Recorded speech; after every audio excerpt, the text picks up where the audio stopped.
We are live.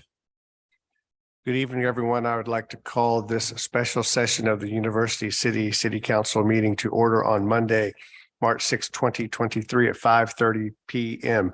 Madam Clerk, would you please call the roll? Councilmember Clay. Present. Councilmember Klein.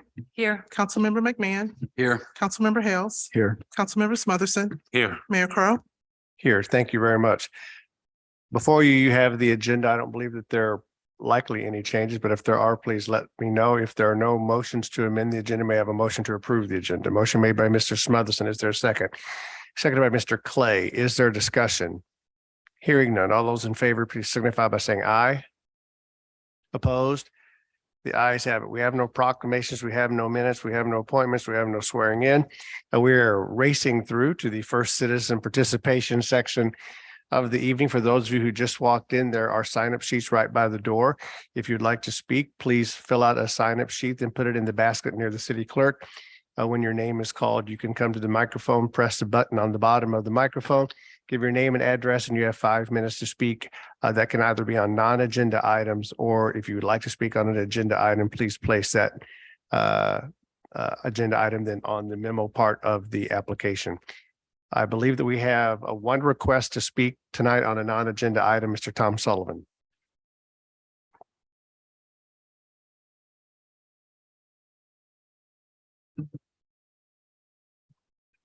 Tom Sullivan, 751 Syracuse. For several years now, I have complained about the poor street sweeping, and nothing has been done about it. Street cleaning in the North Loop was reduced to once a week to once a month on most months, but the number of times it is actually swept is even less. This is because cars are usually parked on the street during sweeping days, and this is because there is no notification for these days, other than street signs that not many pay attention to. It can pretty much be expected that when sweeping starts each year in March, after not being done over the winter, the cars will block the sweeper, which is exactly what happened last week. Of course, this is good revenue opportunity, as tickets can then be written. So what if the streets never get swept? The city could put up yard signs to notify residents of sweeping day, or maybe even have an email notification, but then that might cut into revenue. No one seems to care in this city if the streets are swept, or street lights are working, or that there are dozens of vacant storefronts in the loop and throughout the city, or that there's a flooding problem that will likely be returning this summer, or that crime continues to flourish. It is somewhat amusing to hear at a recent council meeting that the city responded well to the flooding last summer.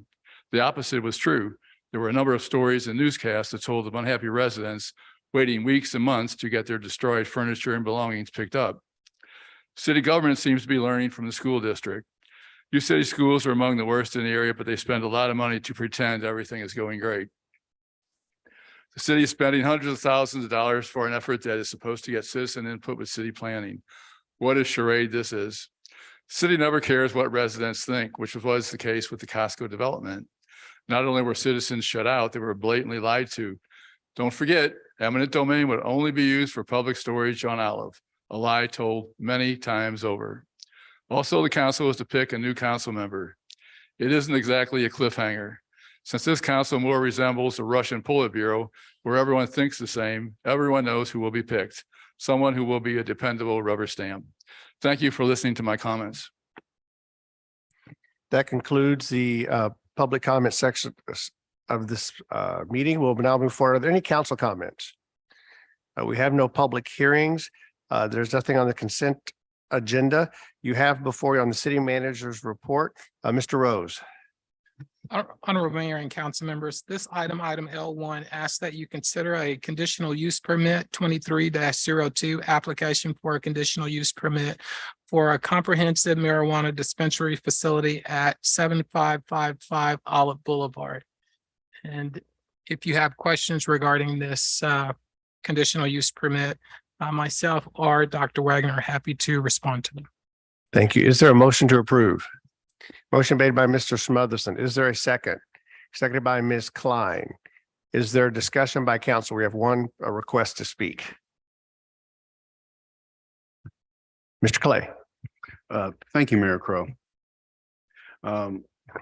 It is my understanding that there is a process undertaken related to the summons that was issued to this business. So that judicial process is taking place. So irrespective of what happens here, there is another process that this business will be enjoined in the city with. Just wanted to make that point. If there are no other questions, I will bring forth the request to speak from Jamie Mansfield. No?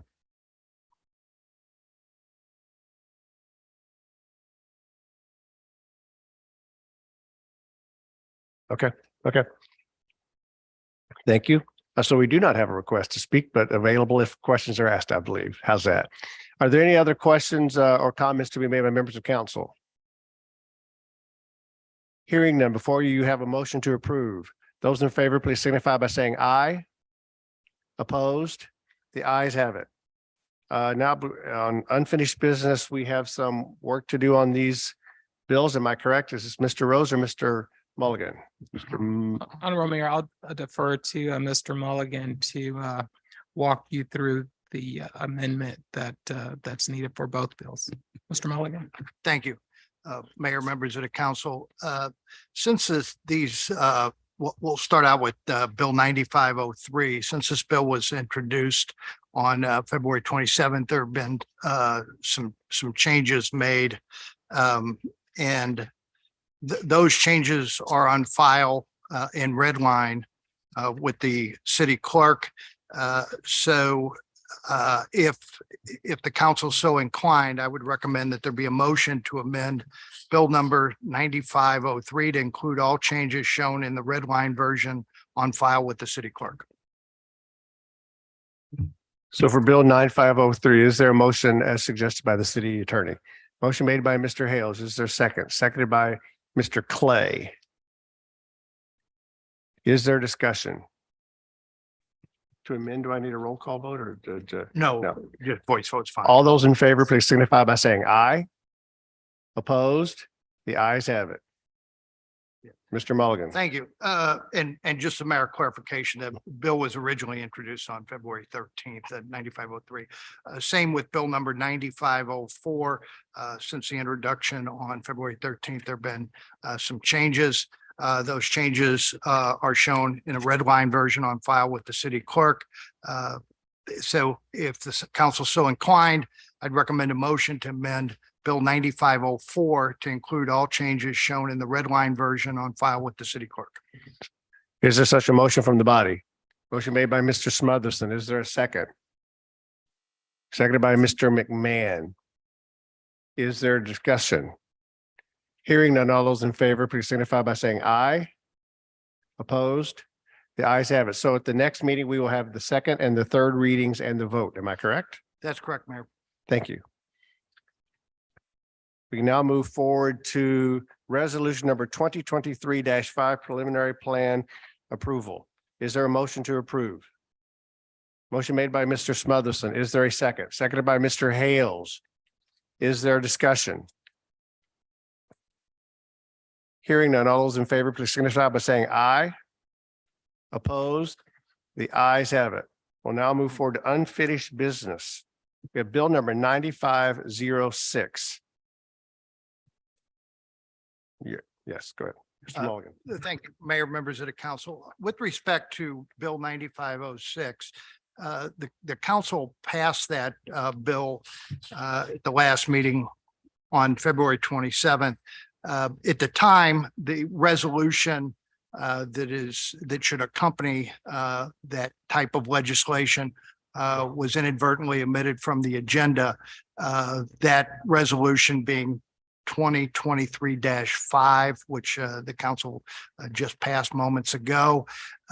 So in order to comply with the zoning code, I recommend that there be a motion to reconsider Bill 9506.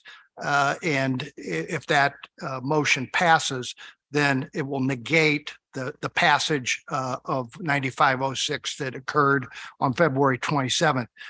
Thereafter, there may be a motion to approve that bill. We've already had second and third readings.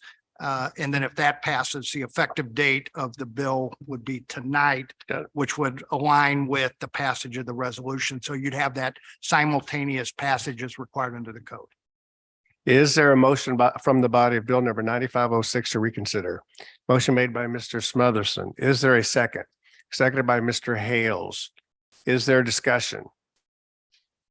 Hearing none, all those in favor, please signify by saying aye. Opposed? The ayes have it. The bill has been reconsidered. Is there a motion then to approve Bill number 9506?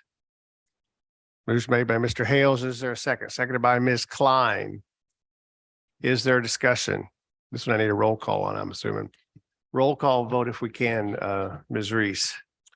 Councilmember Hales, Aye. Councilmember Smotherson, Councilmember Clay, Councilmember Klein, Aye. Councilmember McMahon, Aye. Mayor Crowe. Aye, the bill is passed. We'll now move to council reports and business. Are there any reports made by members of council for the commissions to which they liaise? Hearing none, we will move forward to the agenda item of Ward 2 vacancy appointment. I believe that we have 3 of the 4 candidates that are here with us tonight. Mr. Johnson apologizes. He could not be here this evening due to a family emergency. And so we have 3 of the candidates that are here. If the 3 of you could come forward, Ms. Reese has 3 numbers, 1, 2, and 3. If you get number 1, you're going first. If you get number 2, you're going second. If you get number 3, you're going third.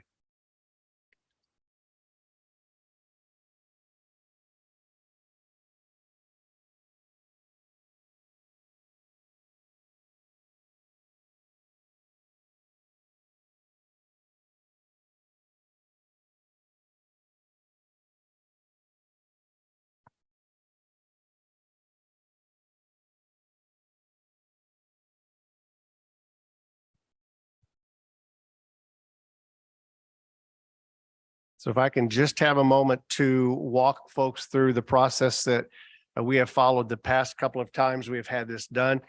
Tonight, we will be interviewing the 3 of the 4 candidates this evening. Each applicant will have 15 minutes. They do not need to take the full 15 minutes. They're welcome to. And then council members will have the opportunity to ask each of them questions. The numbers have already been drawn as to the order of presentation. There will be no votes taken this evening. After the interviews are concluded and question and answer this evening, the council will meet again both on March 13th and on March 27th. Any appointee that is selected would serve until the next municipal election, which is April of 2024. At that point in time, the appointee could run for re-election to serve out the remainder of the term or choose not to do so. On either the 13th or the 27th, any member currently seated as a member of council can make a motion to appoint, and if seconded, a vote will be taken. If there is no second, then the motion fails. If there is no second, then someone else can make a motion with a second, and we will go forth until an applicant is either voted on with a majority of council, or we will decide then to go with the special election. The special election, by the way, the most current date coming forward is August the 8th. We're not sure that if that were to be the case, that we could make that timeline with the dates, but that could be done. Or again, it could be also November the 7th. This is if a candidate is not selected by council. That would be just if in fact a consensus could not be reached. So with that being said, I'm not sure who is, let's see, I've got these here. I believe, does that mean that Mr. Polker is first? Am I correct? Mr. Polker, if you'll please come introduce yourself, make your remarks. There's a button at the bottom and we'll then members of council will ask you questions and go forth from there. Thank you. Welcome. Thank you. My name is Thomas Adrian Pelker. I am a 4th generation St. Louisan, a 40-year resident of University City. I have a bachelor's degree in political science, a master's degree in theology. I have been a civil service worker for the federal government.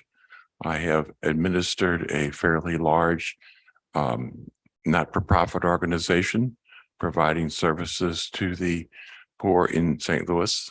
In that position, I also coordinated a major interagency action involving more than 100 agencies in the St. Louis area. I have to admit, also been employed as a political campaign staff member. We did not win, therefore there was not a further job for me. I feel that I have both the appropriate education and the appropriate experience to apply to many of the items that come before the council and come before the city of University City. I am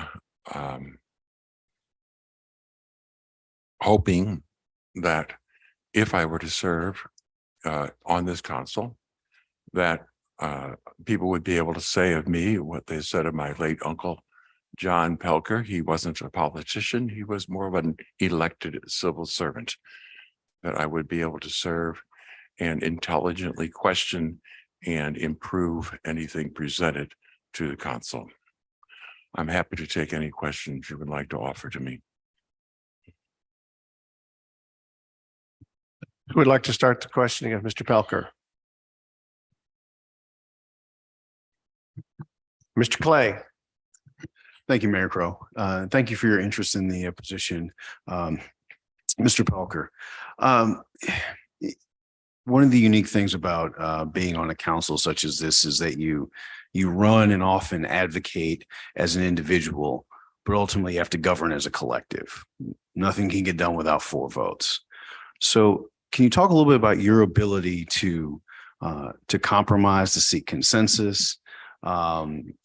Maybe give an example of a time you had to do that in a circumstance maybe akin to this. Well, I smiled at you because one of my hobbies has been the theater. And if you can't collaborate in theater, you're not going to get a very good show. There's no room for good theater productions for someone who's got their ego and their priorities ahead of the entirety of the show and communicating to the audience. In this case, we don't have an audience. We have citizens. And we're here not to represent what they think they wish, but to do the best job we can for them under the circumstances and the conditions and the limitations that you have to operate with here. So when I mention my political science degree, I'm talking about having very full knowledge of exactly what you're talking about, Mr. Clay, that one must work with the other members and be able to see what is possible and be able to say, on occasion, I still think it's a very good idea, but I'm the only one who thinks so. Therefore, we need to move on and get the job done and do what we can as a group agree is the best for our city and our citizens. Any follow-up, Mr. Clay? Mr. McMahon. Thank you, Mayor. Mr. Pelker, can you just list for me what your top 3 priorities are for the city or even more specifically for the second ward? Well, I think the city has itself set its priorities from what I've been following for the past few years. Economic development is a major project, including the development of the Olive Corridor. And as appears to me, there seems to be a good deal of disagreement just how to go about that. So we're very much into the same question that Mr. Clay was asking, is you have to see what is possible and balance the various interests. A second major item seems to be closely related to that, which is the problem of homes that are not owner occupied. There is a great deal of the nature and the relationships within a city that is improved with owner occupied housing and makes the city work better.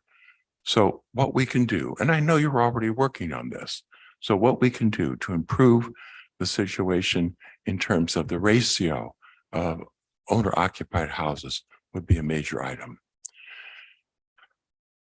I have a third item, which is sort of tangential, but I think is important. I have been concerned for several decades in my private life.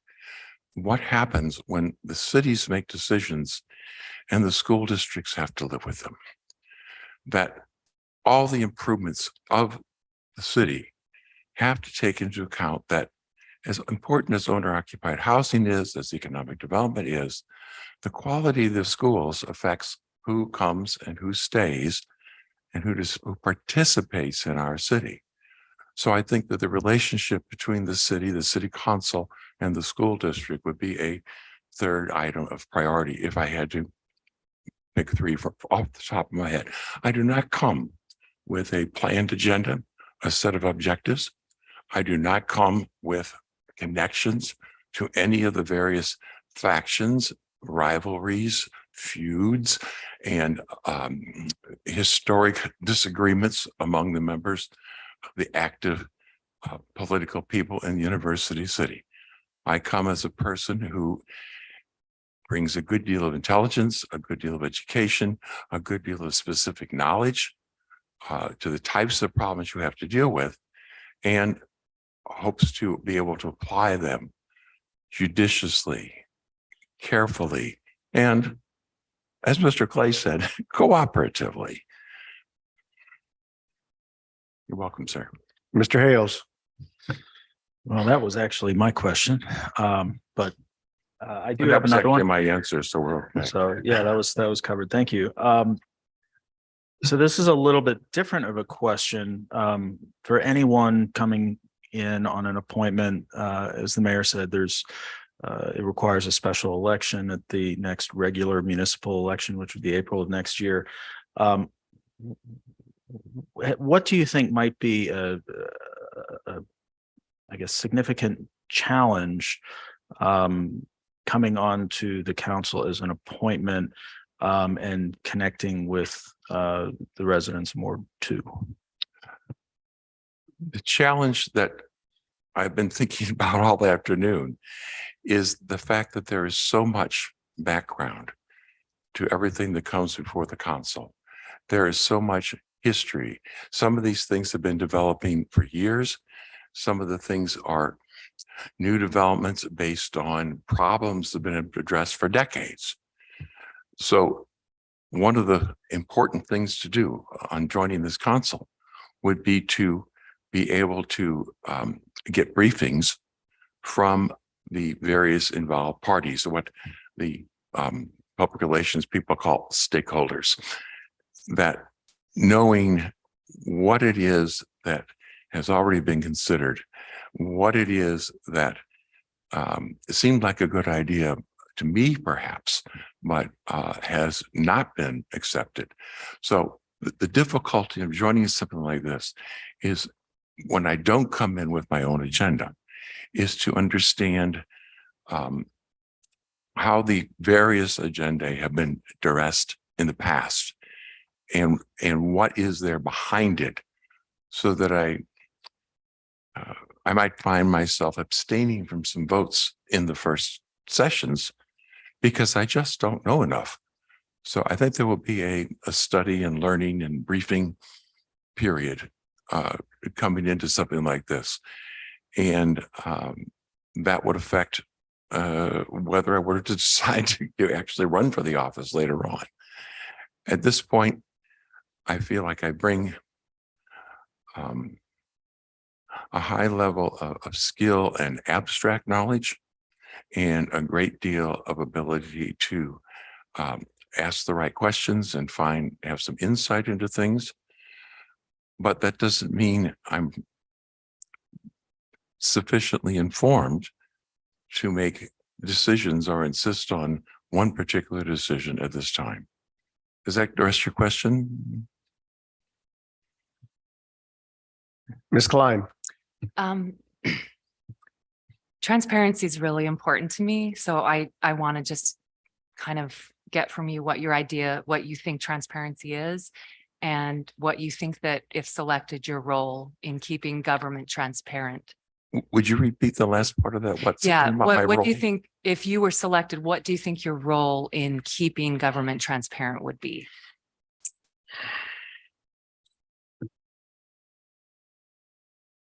I think that in University City, there needs to be a better job of what is being considered before something, a tentative decision is presented to the public. So I have the feeling, and I don't have any axe to grind here. I don't have any people involved. But the way I have found out about things in the 40 years I've lived here, and I'm very interested in government and politics, but the way I have found out about things, they've usually been presented as this is what some of us, and sometimes it's people in government, sometimes it's people outside of government. This is what some of us have already decided, where I think it would be much better if the public were told there is concern about this issue, and we would like to have your input before the first draft is made. So there's two levels of transparency, Ms. Klein. One level is what happens at public meetings and what happens officially. And my suspicion is that University City does that part very well. I think there is another level of transparency that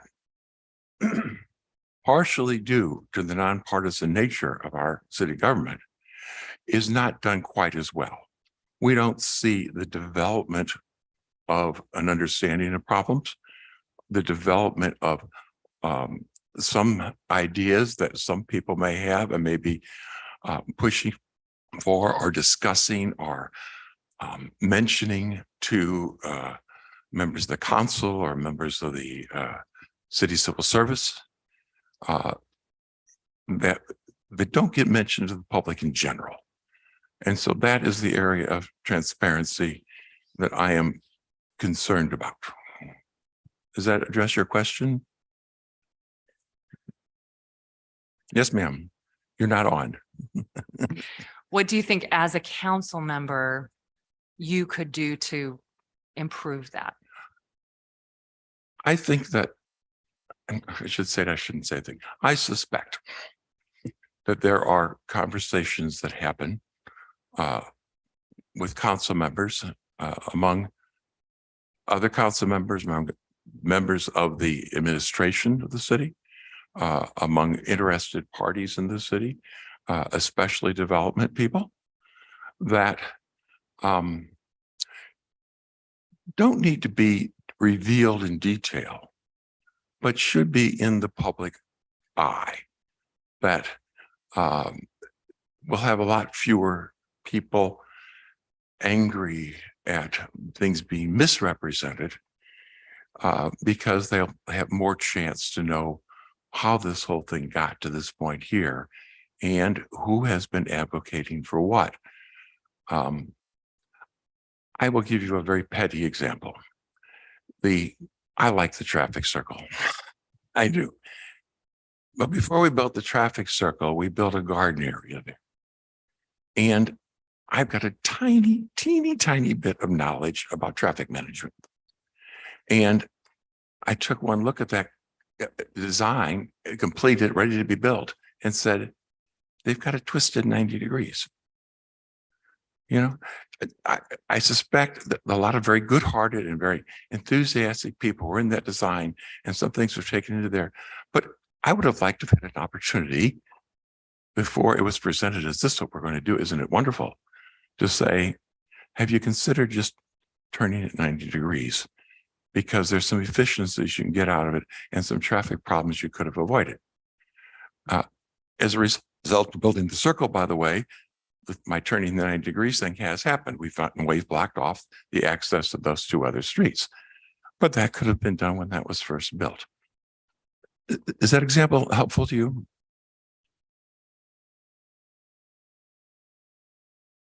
No, she says. Well, I'm just, I guess in a sense, no, because I want to know like what your role in as a council member would be to I think my role would be to share with the constituents through newsletters or whatever else, things that are being discussed. Okay, all right, thank you. That answers my question. Okay. Thank you. Mr. Smotherson. Thank you, Mayor Crowe. Mr. Poker, if I said that correctly? Pelker, Pelker, I'm sorry about that. Okay. unless you can speak And- German, and- and it's and- Pelker. My question to you is, and I know that Councilmember McMahon asked this and you answered it kind of in a general sense. But I think it's really important that because this is being recorded and Second Ward members or residents will watch this, you know, one of the things that even though you're running or you're coming here as a candidate to fill a seat, but this is a question that I would like all of the candidates to answer and just to kind of be more specific about your ward. And just to give you a little background to my question, and that is when I ran for council, I knew exactly what my problems were. I knew exactly what I thought about the third ward. I could tell you specific houses. I could tell you specific streets. I could tell you this business or that business, if you understand what I'm saying. I knew my ward. If you want, so what I'm asking you, sir, is if you could be a little more specific, and this is to all the candidates, about the second ward and your thoughts and feelings about that. If there's a specific issue, or even if you think it's great and good, then let us know how great and good that is. But again, you're going to be representing the second ward. So The second ward is a little bit different than the other two wards. Partially because it has a 750 home private subdivision in which I reside right in the middle of it. And therefore, many of the things that in other wards would come to the council are rather frustratingly left to our board in our ward. So street repair problems, they're not your problem, they're our board's problem. Some of these street cleaning problems and things like that. The other thing about the second ward, and now that's 750 households, which taken right out of it. Then you've got still more smaller private subdivisions within this ward. So it makes it a little bit, what's the word I want to use here? More Baltic than some of the other parts of the city. It is also, with the exception of Del Mar itself, not as commercial as the rest of the city. So that in a sense, the people of the second ward have less of a, I've forgotten the word, personal stake, less of a, this is dealing with my block or my corner when you're developing it. This is the residential, the more prosperous residential part of the city. So I would suspect that a great deal of what needs to be done in the second ward is better education as to what the problems are in the third. That we tend to sit here sort of fat and happy and pay our taxes.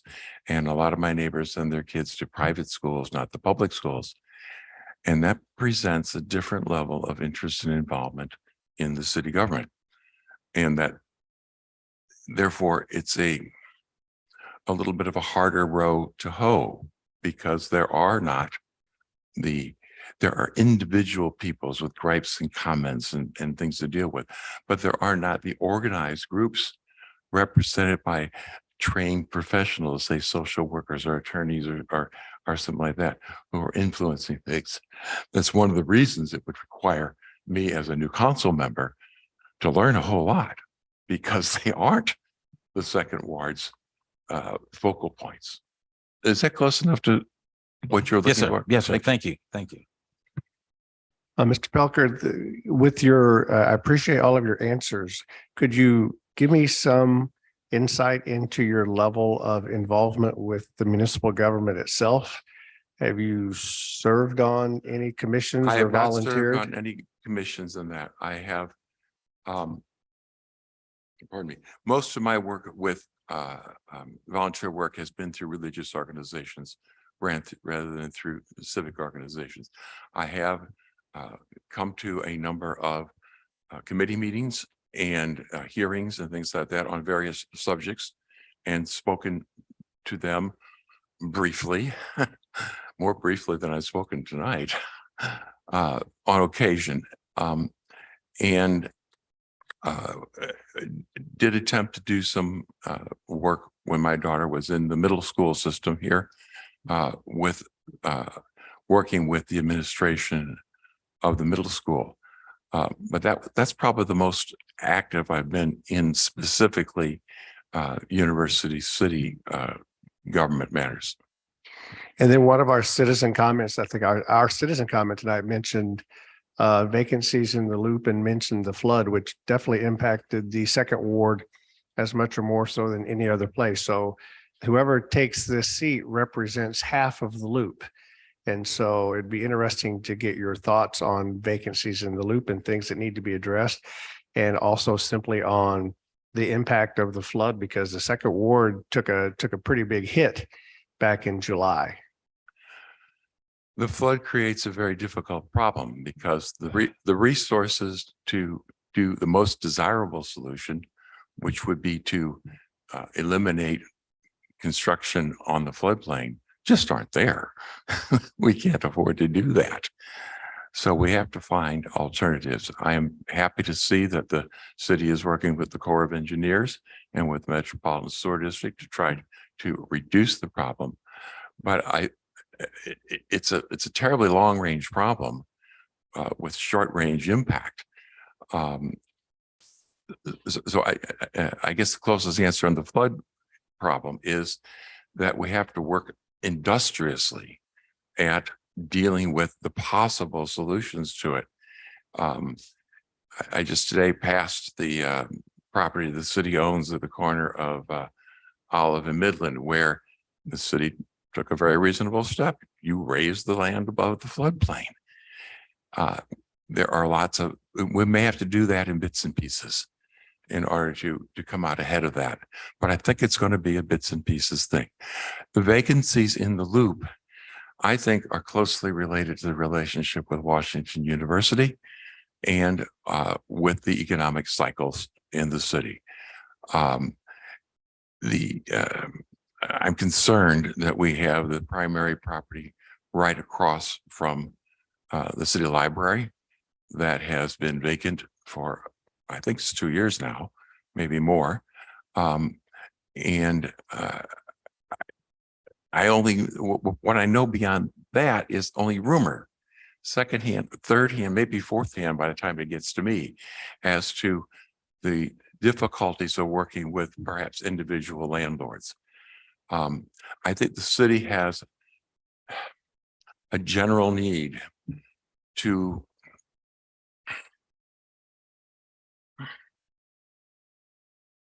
focus, perhaps would be a good word, on non-resident landlords, whether it's in the third ward housing in particular, or whether it's in the loop, and to continually work with these people. Maybe apply pressure isn't the right phrase, but continually show interest and encourage them to make some progress on these issues. Thank you very much. Are there any other questions of Mr. Pelker? Thank you for your time. Thank you very much for coming this evening. We appreciate your interest. Thank you. Will you expect the three of us to come back to these next two meetings as you consider things further? I didn't get the first part of your question. Will you require the three of us to come back to these next two meetings for further answering of questions? You talked about a meeting on the 12th and a meeting. That has not been the case in the past, but I think we reserve the right to ask, but that has not been the case in the past. Okay, but if I want to come and be curious, I can do that. Absolutely. You come anytime. Thank you. Come anytime. As I understand, our next speaker who got number 2 is Mr. Fuller.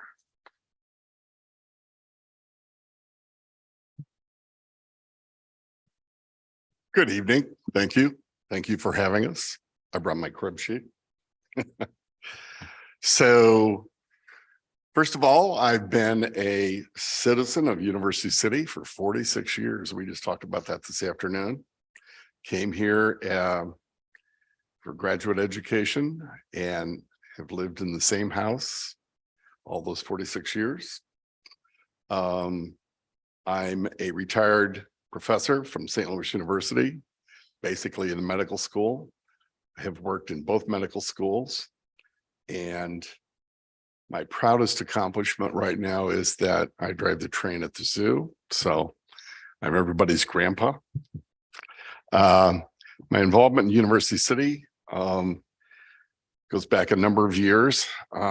Started off doing volunteer work with U City in Bloom, which has flourished over all these years. And like to thank all the people for getting me involved in public service, and basically Mary Ann and that crew. And since that time, I have served 12 years in the University Park subdivision as a trustee. And that's actually the largest subdivision. Mr. Pelker alluded to this before. We are actually 800 properties, and it is the largest subdivision in the state of Missouri. And I have served on I continued to serve on that board for a number of years, and I still stay on as an advisor. And we'll talk about some of the problems between the city and our private subdivisions that I think all subdivisions are experiencing. So I have a probably 20-year experience with U City in Bloom. We were business owners in the Loop for 7 years. And my wife actually had a floral shop. I was her delivery boy. I have served on the Vision 2040. Thank you for the appointment to that committee as we set goals down the road. And the other thing is, I've been a volunteer for the Memorial Day Run. We talked about this for 30 years.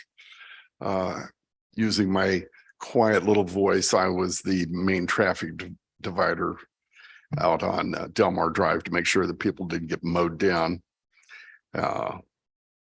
And another interesting area, I don't talk about this very much, but I'm also a veteran from the Vietnam thing. So from there, we may go. Who would like to kick off the first questions? Mr. Clay. We're establishing an order, I guess. There we go. Thank you, Mr. Fuller, for your interest in serving in this role. Similar question to what I asked Mr. Pelker about collaboration, how you would work with your council colleagues to address the needs, not just of the second ward, but of the city. And can you talk about some times in which you had to work in a collaborative manner in order to get things done? Well, the collaborative manner goes back to being a trustee, and we had to not only collaborate with the colleagues that were trustees, but our citizens, the council, city manager, and that's an ongoing process. And that ranges across from property management, street management, and we kind of have run that sort of thing pretty much on. I was raised as a Quaker, okay? So we don't vote in the Quaker Church. We have consensus.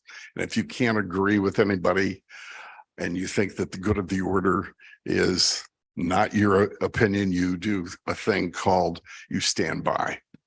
And we've kind of have run the subdivision in that way, in the good of the order. But standing by doesn't mean that you're just cranked off and say, okay, I refuse to cooperate. You still are invited to bring in ideas, and standing by means that you think the process should go forward. You can't be the cog on the wheel. And I think that's how this works best. I think being a council member, obviously, you want to represent your constituency, but you also want to have input from the other constituencies in the city. And I think our cooperation between the city and obviously being on Traffic Commission, that's another board that I have served on. I forgot to bring that up. But we have to cooperate with the county. We got to cooperate with the city. We have to do those sorts of things. So I think this is a constant massage. Ms. Klein. Yeah, I appreciate your presentation and all of the service that you've done for our community and our subdivision and everything.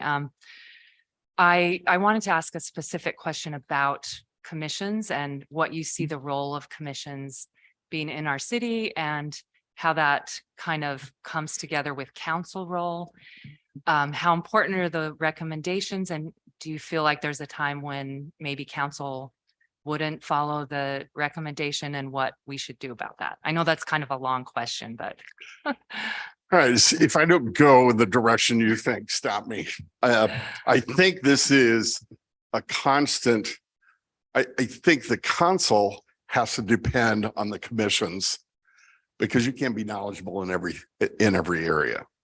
And one of the great things about being in University City is we live amongst experts. I mean, on my block, you know, I'm just like, hey, I'm a PhD. Well, I got 15 neighbors that are PhDs. But the issue is we all tend to bring something to the table that has importance and value and experience. And being on Traffic Commission, and I'm sure Mr. Tiers will back this up, has given me a whole new insight on how we cooperate or have to cooperate with the other ordinances that are around. Too many times I've had to step back with Mr. Mulligan and say, wait a minute, I didn't know how that ordinance applies to us. But the issue here is that you have experts as you appoint people onto these committees, whether it's the Historic Commission, Arts and Letters, that sort of thing. And I think we all then bring our information to you as council members. And then you in turn have to tell us what you really want us to do, and vice versa. And there have been times on Traffic Commission, I'm saying, well, why are we doing this? You know, what do you want us to get back to you about this? On the other hand, it's been very exciting to learn about some of these new development areas. So am I getting there? All right. Thank you. Who's next? Though I do have to question your judgment when you say the Traffic Commission is exciting, but we'll go forward. Mr. Hales. Well, it's exciting when we start throwing things at each other. That's the deal. Thank you. I think I'll come back to my question, and I hope Steve doesn't mind. I'll combine two questions, his and mine, about what do you see as the greatest challenge coming into this position through appointment? And then what do you think are, you know, 2, 3, how many of you want issues or priorities for the second ward and or the city? All right. So are you talking about challenges sitting in that seat? Yes. I think bringing ourselves up to speed, whoever takes this position, as to the current issues going on. And the most pressing top of the line there is I have been intimately involved in both the floods that have occurred and lost very good friends that had to move away from the city because they lost their properties on Wilson. And across the street, there were properties that didn't get bought out, and those folks left. You know, I think that has continued to be one of our big pressing issues because the floods literally come down through the heart of Ward 2 all the way. So we have, you know, 4 or 5 different, if you will, I don't want to call them subdivisions, but community groups that repeatedly keep being involved in this. And I don't want to be this blunt about it, but I was on Tim's, I worked on his campaign, the whole business. And the reason when I first met Tim was after the first flood, and his neighbors, one of his neighbors got bought out and her house demolished. And I have seen Tim through both of these floods. And I'm sorry, but he left U City because he got flooded out and he's just not going to do it again. And I think we've got, and one of my favorite comments is, I think we should stop calling this a river to peril. Let's call it what it is. It's a damn drainage ditch. And we need to really help decide everybody how we can better control that issue with MSD. And I was involved with Tim with the flood thing. I remember when MSD came out with the idea that they were going to put these big reserve tanks subground over in Heman Park. And, thank God people stepped up to the bat and didn't let that happen. But management of that is a huge issue for us. And I know I'm probably gotten off the topic here a little bit.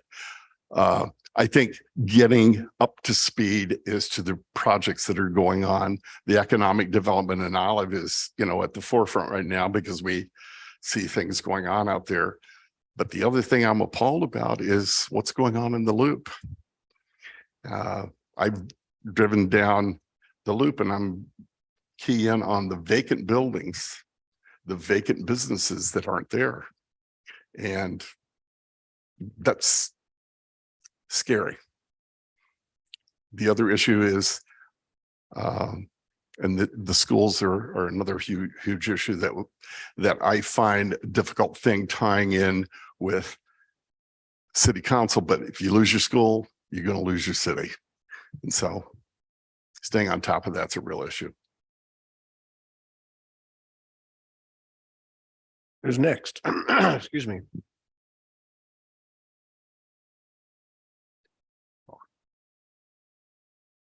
I guess what I'd say first is your job is if there's a job that is less gracious than being a city council member, it may be a neighborhood trustee. I'm thinking that may be right Thankless. up there. But I guess I would press further on the vacancies in the Loop because we hear that regularly. Yet I'm always trying to discern the steps that anyone thinks that should be taken, can be taken, would like to be taken. When you literally have the same building that has been for rent for that long a period of time and the landlord doesn't want to reduce the rent other than us continuing code enforcement and making improvements as we can in the Loop. I'm always trying to determine what that next step is because there must be, I think we have had a number of our buildings in the Loop owned by same folks for quite some period of time. So it doesn't seem like there is a rush to reduce rents to attract new businesses to the Loop. And I think it's perhaps the economic times. I don't have the magic answer. I don't think other people have the magic answer. I'm just really surprised to see that a lot of these things are not getting reoccupied. Any other questions? Mr. Hales. I have one more, actually. It was a topic that Mr. Pelker raised, which I think is a very good topic to discuss, and that is the relationship and balance of the relationship with WashU. And I'm wondering what your thoughts are on WashU specifically to the second word, also obviously the first word's involved. But what are your thoughts pertaining to Washington University and their expansion?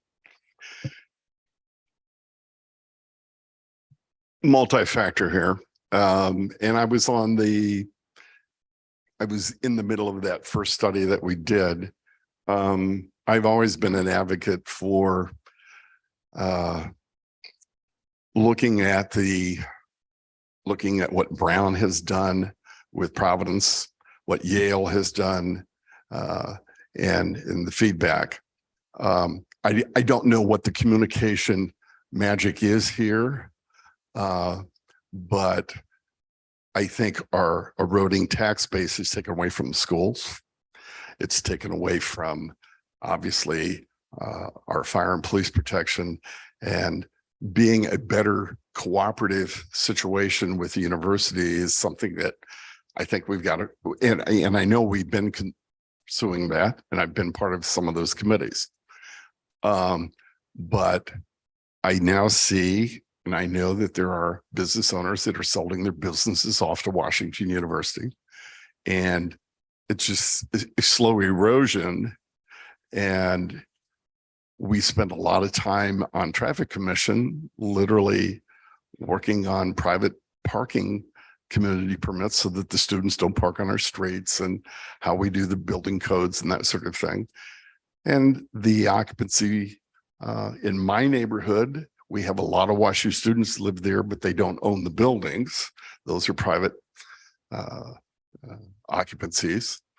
And enforcing the occupancy permit has always been a huge issue. But I think Washington University and University City need to continue this communication to how we can be better citizens with each other. And that's going to be an ongoing program probably for the next few decades. Ms. Klein. Yeah, one more quick question. What do you think is the most relevant quality that you have that you bring to the table that will make you a good council member and representative of our board? I think I'm a good listener. I'm a good communicator. I would like to have better communication with the constituents. And I remember I lived in University City for 20 years before I knew what ward I was in. But since that time, talking back and forth, having people, keeping my neighbors appraised of what's going on. And that's something that we've done forever with the trustee division. Any other questions, Mr. Fuller? Otherwise, thank you very much for joining us this evening. Now we will go to Mr. Tiers. Number 3. Okay, let's see. We are supposed to start with our sort of curriculum vitae, I guess. I've actually lived in U City since 1986. I have had U City as my primary downtown since approximately 1972 when I was in school. I lived on Eastgate. I believe I was 10 feet outside the border of U City, but it made no difference to me. I didn't know where it was until I asked somebody. So I go back to the time which some of us all still remember of all the green it was plywood up and down Delmar. I didn't like it then, and I hope it never comes back. I am a graduate of the Bully on the Hill, unfortunately, fortunately for me, I went to WashU. That's why I was here. I graduated with 2 degrees. I have a degree in engineering, electrical engineering, as a matter of fact, and just in case the engineers have a reputation, I have another degree. It's an AB in art history. So I'm not a what you'd call a single subject engineering type. Let's see. My wife and I have been volunteers for U City in Bloom since back, I don't know, 2006 or 7, somewhere in there. We're still at it. In fact, our busy season is going to start shortly when the plant sale preparations occur. And I've been on the traffic commission now for several years. I thought I was coming up for a re-up this year, but I guess I'm not. It should have happened already if I was due. Let's see, and actually, I'm pretty excited about U City. We got a lot of challenges right now. The flood is certainly a big impact. It's certainly has been in Ward 2, but my gosh, it's gone to Ward 3. Councilmember Smotherson's was affected by the flood. There's financial issues. There's the simple location of our city is a problem in a sense, because we're sandwiched between the prosperous south areas and the not so prosperous north areas, and we partake of both, which means that the city is rather what I would call a high economic slope from Ward 1 to Ward 3, which is certainly a challenge. But no, I'm very excited about U City. I think U City could be one of the best communities in the whole county area if we do our jobs as a city and work on what we need to work on. I'd certainly like to be a part of that process. I would hate to say I had an agenda. I have a number of things that I think need to be worked on, and I'd like to participate in handling those. I'll leave it to you for questions. Who's first this evening? Mr. McMahon. Thank you, Mayor. So if you're opening the door, what are those things that you think we need to work on? Well, there's the economic slope. We have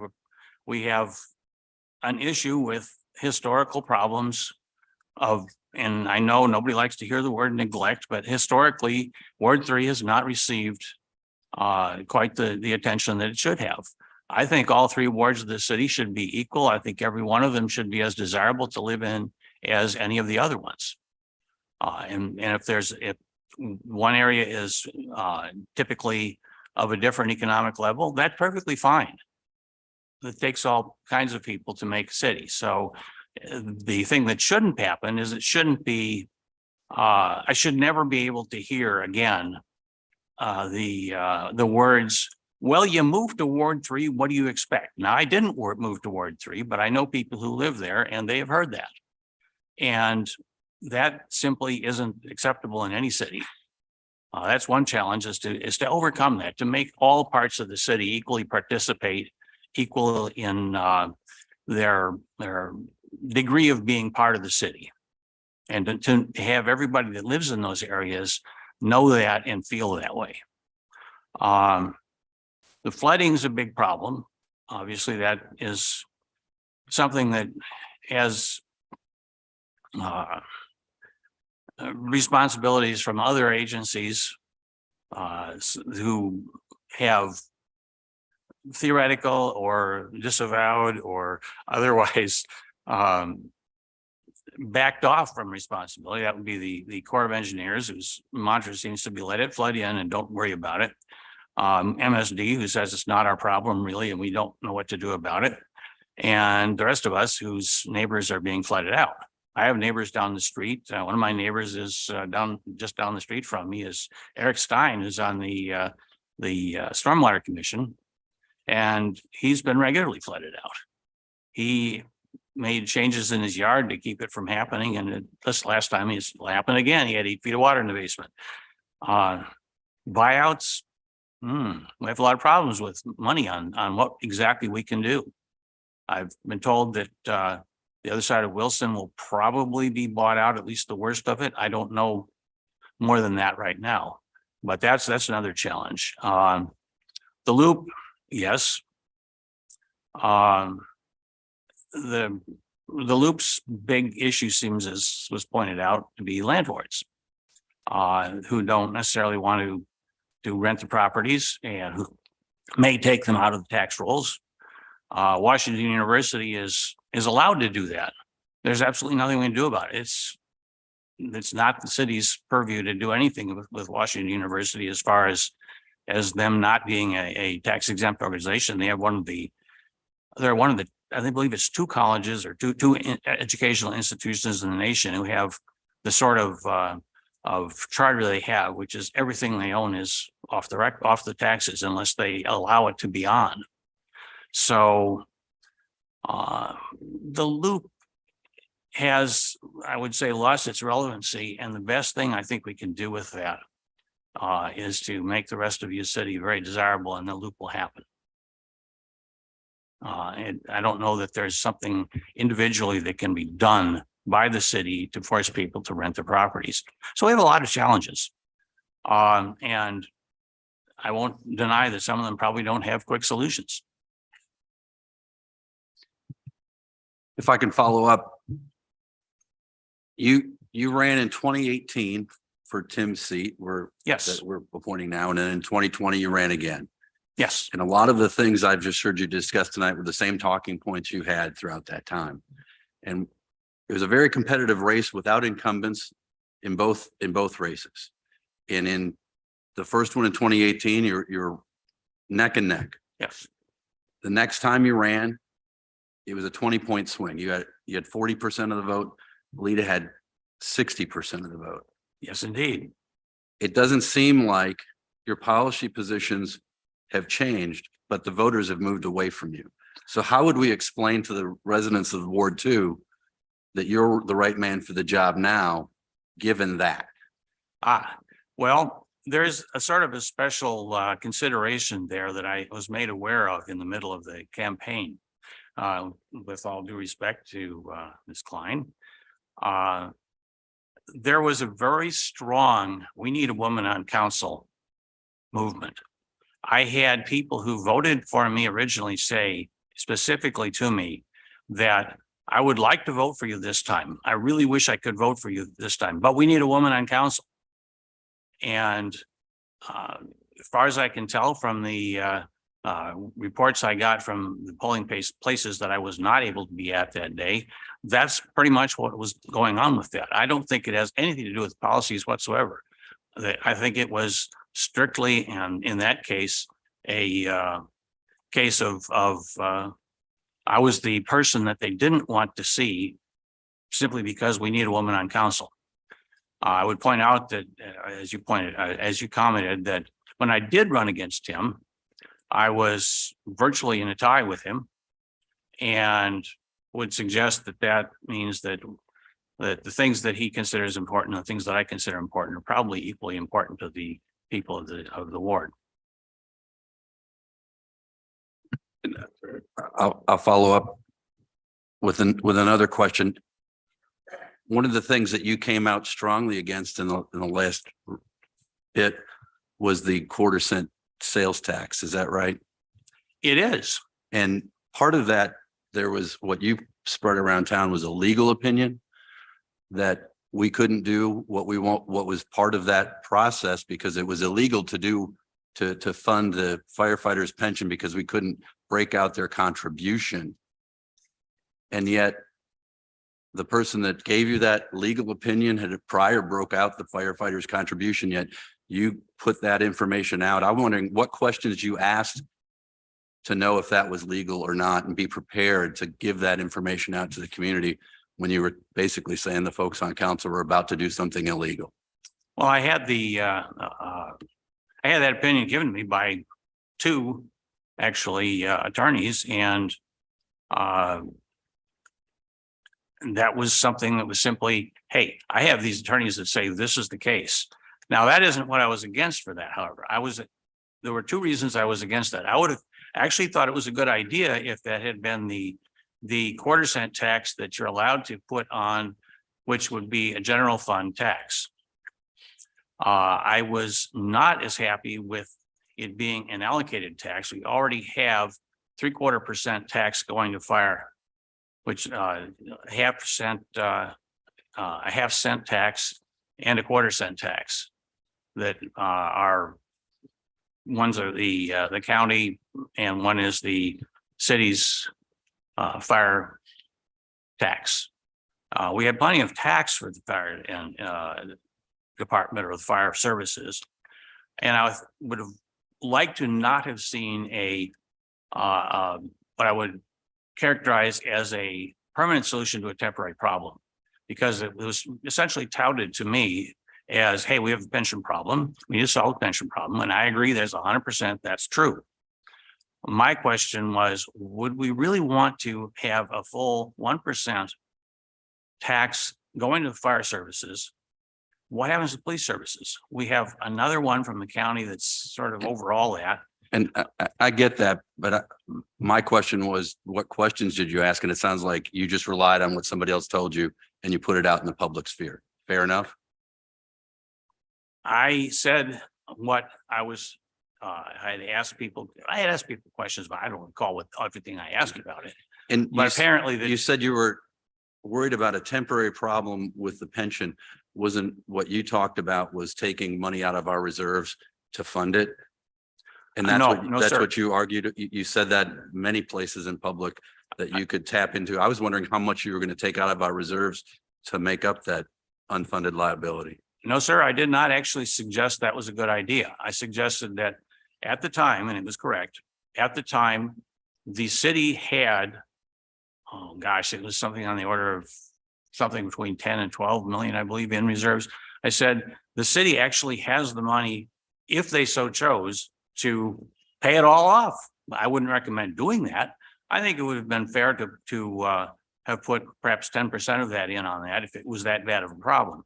I'm since found out that we have 88% funding on non-uniform, I believe, and 75% on uniform, or maybe I think that's the correct numbers. And those are numbers that are not really so bad. So I don't know that my wife's an actuary. That's how I deal with that. But I didn't think those things, basically, I don't think the problem justified the discussion that was presented for it in favor of it. And it seems that my opinion and the opinion of the citizens in general was pretty correct because it got shot down. It did. I was just wondering how, with that 10% of 12 million that you'd put in, how much of it would have it reduced the pension liability? Well, we had at that time about an $8 million liability, so it would have been a step. But How long would have it lasted?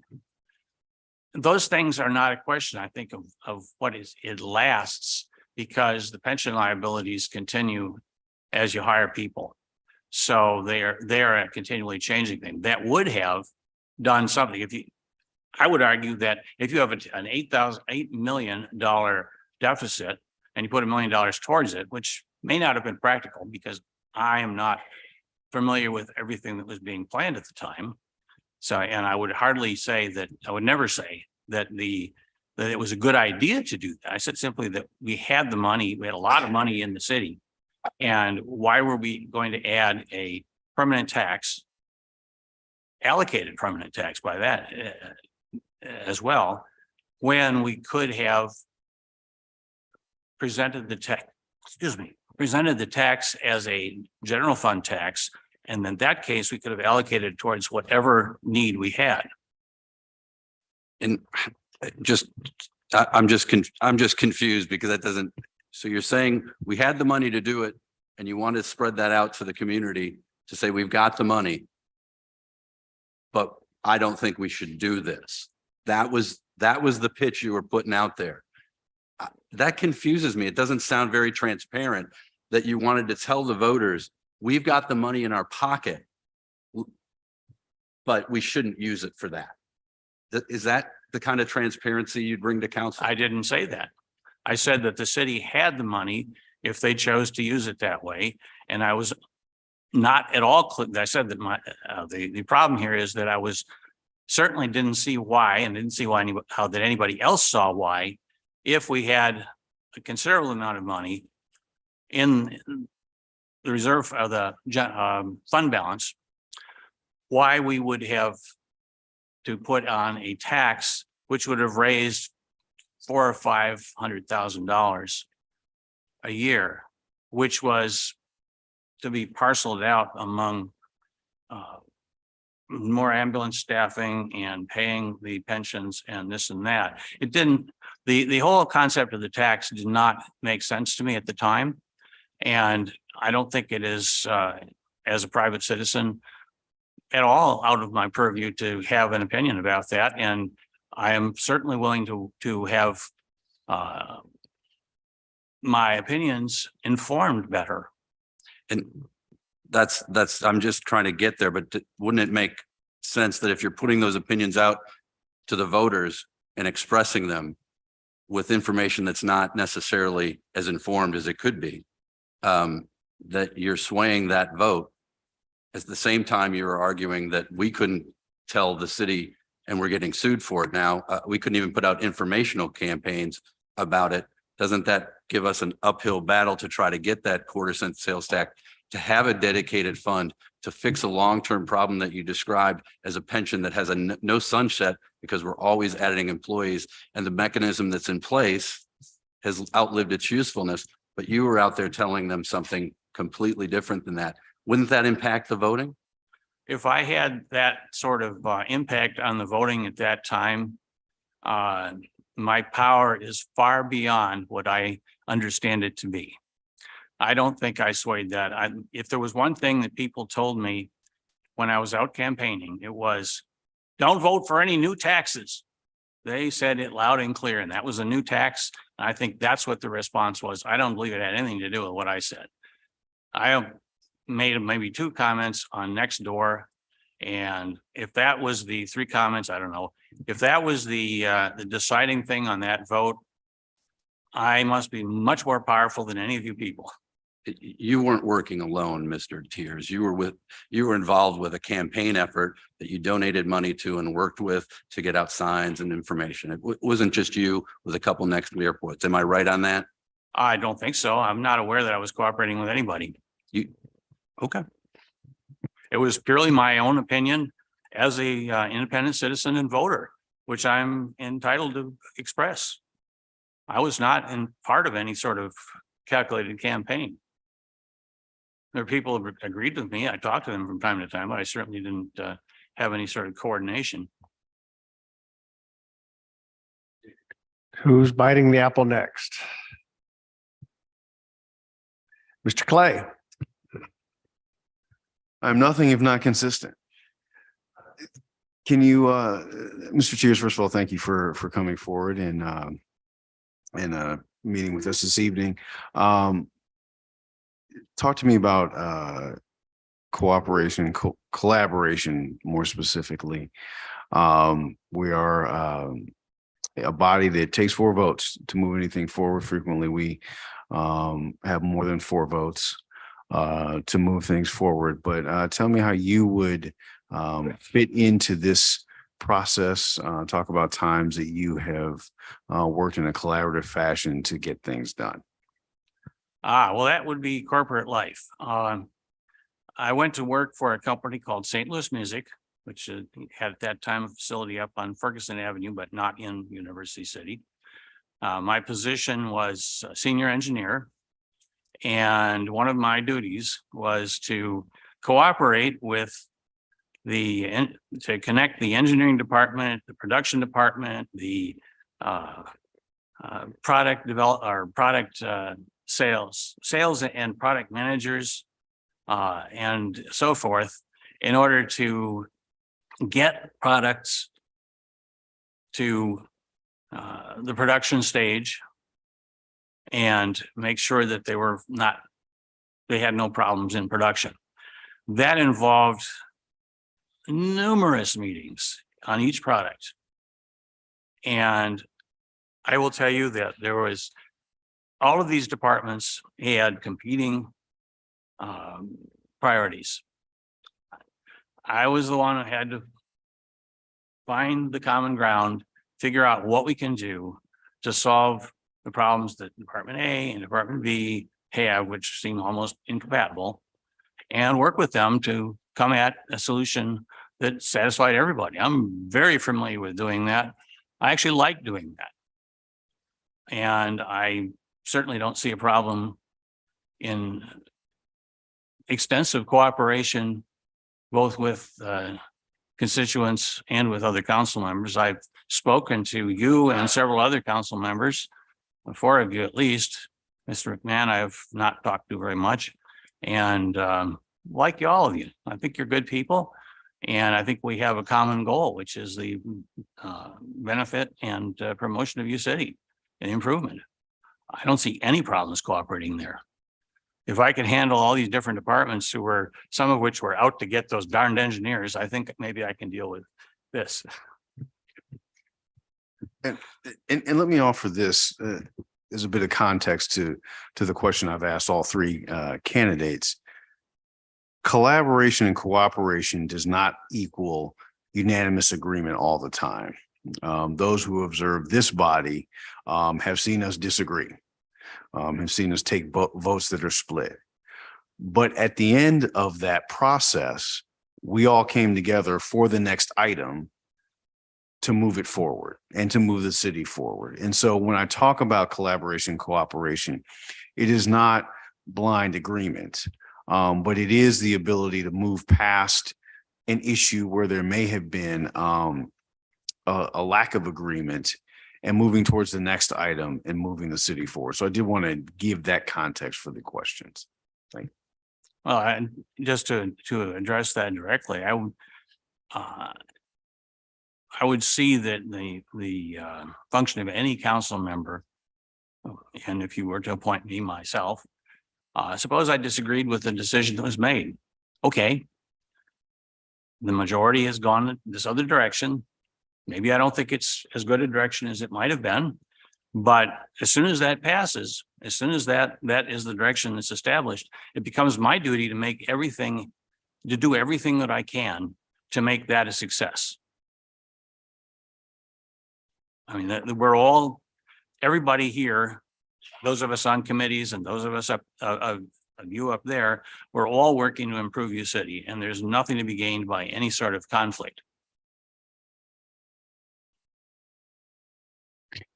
Anyone else? Ms. Klein? Yeah, first of all, I'd just like to say that I do think it's important to have women in government, and I am not going to argue with you that that may have been a factor in the election. So no problem there. But I kind of want to follow up with the transparency issue and what transparency and trust amongst constituents, what that means to you and how you will really make that a priority if you're on council. Well, I think it's been explained pretty well, but transparency means that, to me, that the decisions that are made by council are decisions that are that should be known to be made ahead of time, that there should be an opportunity for citizens to put in their opinions rather than having to come here on the night of the vote and simply speak on the subject. But we do put those things out. You do put those things out in the agenda. They're not a hidden item. I think there is some merit to the comments that were made. I think Mr. Pelker made them about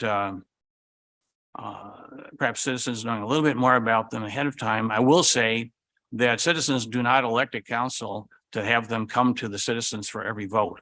Citizens elect people to a council because they expect them to handle the matters in a manner that they would approve of and to the benefit of the city, and not bother them with it, frankly.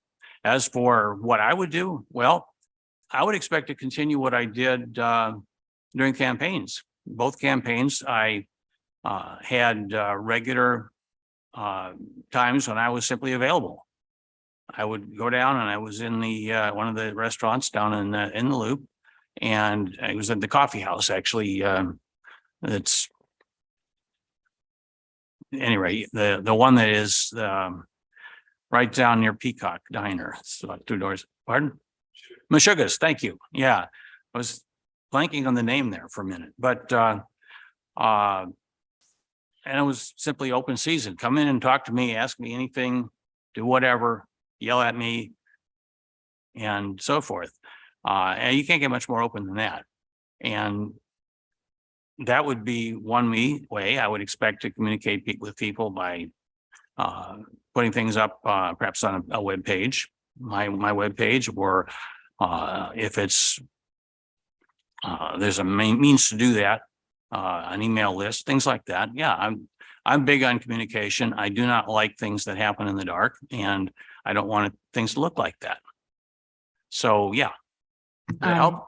Yeah, thank you. I just kind of want to follow up with, some of the aspects of how is being on council going to be different than in terms of what you put on social media? Because I think part of transparency is making sure that when we give information to residents, that it's accurate and that we have solid reasoning for the decisions that we made. I think that's an important part of transparency. So in terms of the difference between how you approach social media now, or, if prior to being on council and being on council, how would that be different?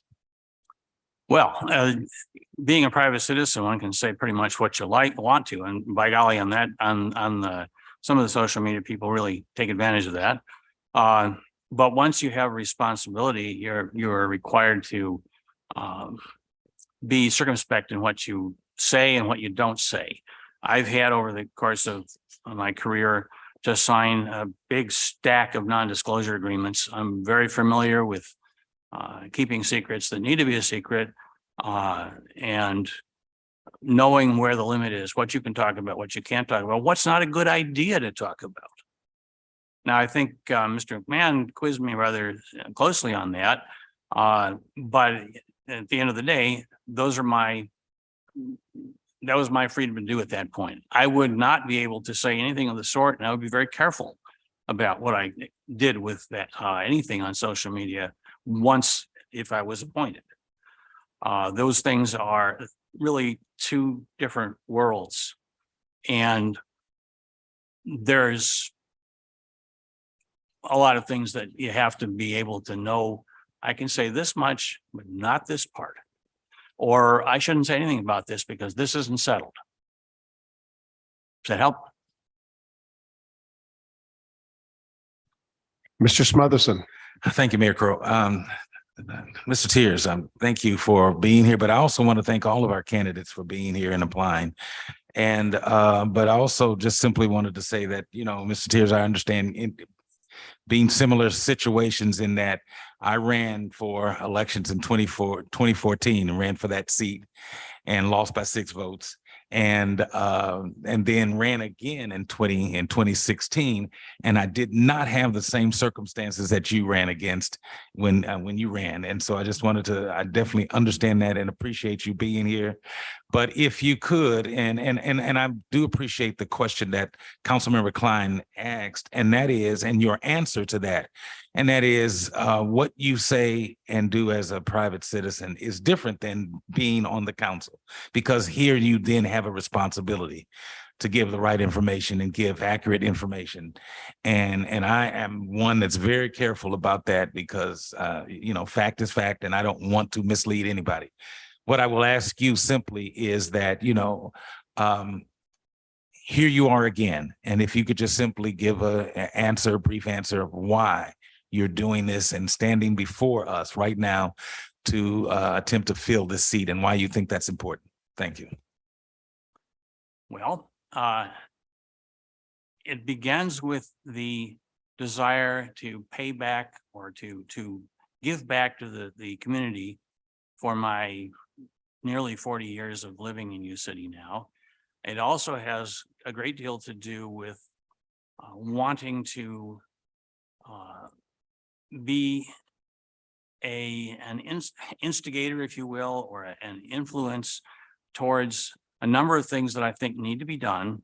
I think we need, for instance, to bring the city, all 3 parts of the city, more on a level with each other. And I think you would agree that Ward 3 has been not perceived, at least. I'm not going to go into the facts of the matter, but the perception is that that's not been treated the same. And I don't like to hear from people that they don't want to come to U City. They won't come and go to a business in the Loop. because it's too dangerous in U City. I am tired of hearing that. I want this city to be a place where people want to come and live and are happy to come and be in our commercial districts. And I might say that some of these people lived in South St. Louis in the state streets down by Juniata. And I know people who've lived there and they've had running gun fights in their backyard. And if they're afraid to come here, that's a problem. It's a perception problem. I've lived here for 40 years. I don't think there's a problem with living here, but other people do. I want this city to be much better perceived and to be much better than what it is. And I think I have an attitude of concern for others and general liking for people that would help me do that. I think the council is the place to be, to have that sort of influence, to look at each matter with that lens of how does this help our citizens? How does it help the city? To look at it with how is this right? Does this do harm? Does this do good? Anyone else? Mr. Hales. Thank you, Mayor Crowe. I appreciated Alita's comment about, we have to make sure that we have the facts. I have stood where you're standing now in a meeting much like this, although there were, and one of them 7 people. And I think Steve kind of touched on this with some of his questions about disseminating facts, and a number of us have, before sitting in these chairs, have also been on social media. I certainly was not shy to that many years ago, but I spent a ton of time trying to get the facts, researching minutes, meetings, commission meetings, that kind of thing, because the facts are really, really important. One of the things that you touched on, and I remember, I believe it was 2016 in these chambers, former council member said something kind of along the lines that you said tonight about the 3rd Ward. It was specifically in reference to streets not getting their fair share. And as someone who's not on council, I went back through the minutes and I think may have even made a sunshine request at that point for what was then the list of streets, and something like 80% of them were in the 3rd Ward. And so I guess when statements like that are made, and the statement you just made are made, is there a process that you go through of quantifying that to verify where and how and when? I'm not disputing that, but I think what you also see in the world of social media is a lot of throwing things at the wall, and in a very cynical environment online. I just heard, actually this weekend, attending the UCity We Make UCity comprehensive plan meeting, somebody commenting about, the streets in the 1st Ward. Now, I know you've been around. I know you're on traffic commission. I know you get people coming to traffic commission, and I'm sure you could take people down plenty of streets in the 2nd Ward, and I can take people down plenty of streets in the 1st Ward.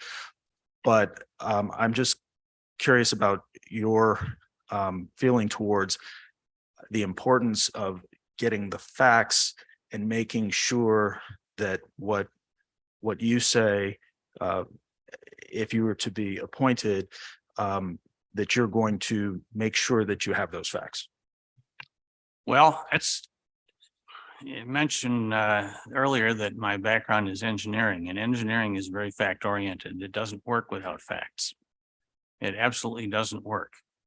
And my approach to things is to get as much of the facts as I can get. When we get something coming up on the traffic commission, I go there and I look at it.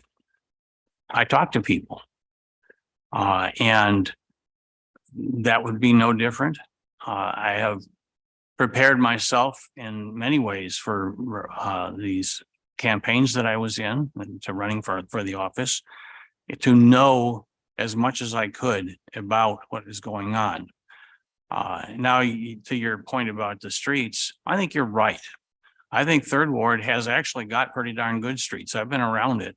And I've been in First Ward and Second Ward, and I'm not sure there are any streets in Third Ward that equal Jackson south of Delmar. Jackson south of Delmar is a disaster. It's probably a 4.5 out of 5. I think isn't there a 5-step process on streets. So I don't think streets are the issue. The real issue is the continual complaints about cars parked and trash dumped and this and that and the other. Whereas I've had very good luck in Second Ward when I've seen something that was a problem. I communicated with Tim because I knew him better. It wasn't but a couple of days and they were taken care of. And I hear people with regard to Third Ward coming here and standing in front of you and saying, I talked about this 4 weeks ago and absolutely nothing has happened since. I talked to you 6 months ago and these cars are still there. So I think there's some fact behind the assertions, but there aren't very many other wards besides Third that have as many tumble down houses as I've seen over there. So there's levels of facts. When on council, it's absolutely important to have every bit of the facts. I have read through, I don't know how many of your council packets, read them through when I was running because they're delivered to me. I go and find them online and read them through and understand as much as I can about every bit of them. Sometimes I come and ask questions about or make comments about things. Most of the time, no, I haven't been. We've had so many virtual meetings. I had to get used to coming here again. But I agree with you. The facts are absolutely important, and there's no reason to when you have a responsibility to present the facts, you have to have them. As a private citizen, my opinion is my opinion. As a council member, my opinion has a different weight. I would have to be much more careful about what I say, and I'm familiar with doing that because when I had to keep quiet about something, I would have to discuss some engineering matter and keep what I knew out of it. I'm used to doing that. Anyone else? Ms. Klein? Yeah, I just want to say one thing. I think that the implication that the Third Ward is treated vastly different than the other wards is a very serious thing to say. And I have not heard that from the Third Ward council members. I would think that I'd be hearing that more. And maybe I missed something, but I just think again with facts behind things, I don't want to be a part of a government that treats any part of its city differently. And that bothers me tremendously. But I want to make sure that those kind of assertions are backed by examples and statistics and things like this so that we can solve these problems. And kind of the second part of that is, I've heard you talk about these issues and the Third Ward and things like this. So what are you going to bring to council that's going to change that? Because I don't want to be any part of a city that treats different parts of the city differently. And I feel very strongly about that. So what are you going to, different perspective, different practical plan are you going to bring?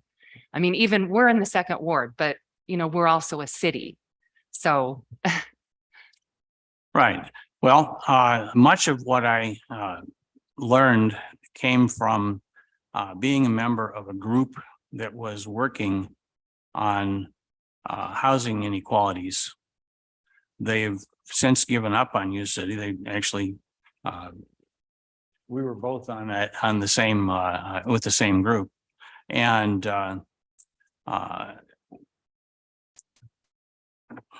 I heard a lot of things about what happens in all day life there, where there are fights in the middle of the street and people chasing one another with weapons, and very, very common when the children in the neighborhood say, oh, don't worry, that's just gunshots. It's not really a question of treating it differently. I don't think anybody intends that. Nobody on this council or any future council or any past council intended that, but it happened. And it probably goes back to the days of redlining. So what I would bring to the council is a concern that all parts of the city look attractive to everybody, and they appear attractive, are attractive, that no one would say, well, in University City, you want to live here or here, but not over here. Because I think those things, that sort of an attitude or of a belief is a problem. And I've always heard, I mean, 20, 30, 40 years ago, well, don't live north of Delmar. Now it's, well, don't live north of Olive. It's something I hear from people who don't live in U City. I try to tell them that it's not as bad as they think, that there's some things, but it's certainly not, you're not going to automatically get shot if you step foot north of Olive. I've stepped foot north of Olive a lot, and I've certainly don't have any holes in me. But I think that perception is reality to too many people. I bring the desire that the entire city should be an attractive place to live for anybody. And a real desire to look and study and make sure that we know as a city what to do to make sure that that is the case. I think the board or commission, I'm not sure the official title of it, that has currently been meeting, which I have been unable to attend the meetings, any of those meetings. I assume they were open, but I've had responsibilities out of town, which now are thankfully over since we closed down the house and sold it. That precluded my visiting those meetings, but I think it's a great idea. I think it's more than the city has done in the time I've lived here that was directly aimed at one area of the city. And certainly this entire project with RPA 2 is Ward 3, essentially, except for the strip of commercial. I don't think the city would have taken the trouble to go to make that distinction without there being some problem that we all agree is needing to be addressed. Anyone else? Mr. Smotherson. Thank you, sir. Just to set the record straight, and I just wanted to say this to Councilmember Klein. There is a difference. I hear it every day. I get the complaints every day, but speaking as a resident of the third ward, there is a difference. And that's part of the reason why I became a council member, because it's because of that difference. And I even had to fight to get unpaved streets paved that we only had in the third ward. Right now, there are gravel alleys that only exist in the third ward. So again, we can talk about that later, but I just want to set the record straight. I just try not to perpetuate that, because I'm always hoping we can get this and not have to always address that. Any other questions? Hearing none, Mr. Tiers, thank you very much to both Gerald and Dennis and to Mr. Pelker. Thank you all for joining us this evening. We appreciate it. And as I indicated at the beginning of the evening, the council will meet again on the 13th and on the 27th. And we'll likely make a decision one way or the other at that point in time. I don't believe we have any other citizen comments. Am I correct, Madam Clerk? That is correct. Any other comments from members of council? Mr. Hales. Thank you. Very quickly, I just wanted to offer my thank you and appreciation to both Public Works Director Darren Girdler and Assistant Director Salage. There was an issue over the last several months that developed. Steve and I have talked extensively about it with a land disturbance behind properties in Northmore. That issue, and also to Director Dunkel, who filled in prior to Director Girdler coming on board. raising the concerns that our residents had with the city of Clayton. They are going through a process, and Director Girdler, I understand, is at the Plan Commission meeting for Clayton tonight with the residents. But they really went to extraordinary lengths to be there and advocate for our residents. And I am very optimistic that this got resolved very satisfactorily, and there I don't believe are any further concerns about stormwater. With that, anyone else? Thank you, Mayor. I would like to thank the candidates again for showing up as well. I appreciate your efforts, your ability to put yourself out there, come down and discuss your concerns with all of us. And just my personal opinion about the process. This isn't an election. It's not about which one of you three is better. And I don't have to vote in that sense. This is about, and I was not here. I had a medical issue, so I missed when Tim left. This is about looking at who can best fill Tim's shoes. I think Tim has big shoes that have to be filled. And that's kind of my standard is I want somebody that I think could pick up where Tim was. I want somebody that had the same kind of temperament, the same focus on issues that Tim had, his depth of knowledge. And he worked through that from being elected till the time he left. So that's a little bit of a speech for Tim, but it's not about that. If there was only one candidate, it doesn't mean you would be appointed because it has to be somebody that's right for the job. So it's not that I'm required to say of these three, who's my best. That would be for the election. This is about us kind of saying who's going to fill Tim's shoes. At least that's my personal opinion. Thank you. There are no requests to go into an executive session. So unless someone else has a request to go into executive session, I would welcome a motion to adjourn. Motion made by Mr. Hale, seconded by Ms. Klein. Any discussion? Those in favor, please signify by saying aye.